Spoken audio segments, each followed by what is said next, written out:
రాష్ట్ర సమగ్ర అభివృద్ధి లక్ష్యంగా ప్రభుత్వం పథకాలు అమలు చేస్తుంటే అవినీతి ఆరోపణలు చేయడంగా విపక్షాలకు అలవాటుగా మారిపోయిందని రాష్ట్ర మంత్రి కేటీఆర్ మండిపడ్డారు. ఈ విమర్శల్ని తిప్పికొడుతూ మూడేళ్ల సర్కార్ అభివృద్ధిని జనంలోకి తీసుకెళ్లాల్సిన బాధ్యత యువతపై ఉందని స్పష్టం చేశారు. ముఖ్యమంత్రి కేసీఆర్ ఆకాంక్ష మేరకు ప్రగతి సైన్యం తయారు కావాలని తెరాస విద్యార్థి విభాగం సమావేశంలో కేటీఆర్ పిలుపునిచ్చారు.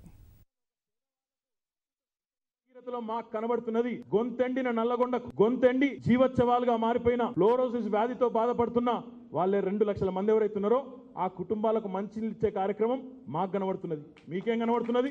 కాంట్రాక్టర్లు, పైసలు, సబ్ కాంట్రాక్టర్లు, ఇదే తప్ప మీకు ఇంకోటి కనబడదు.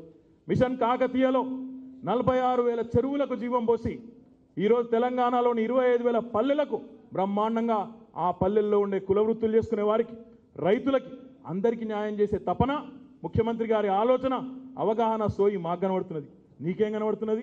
మళ్ళా గదే కమిషన్లు, మళ్ళా గదే జేసీబీలు, మళ్ళా గదే దిక్కుమాల లేని పనులకు రాసుకునుడు.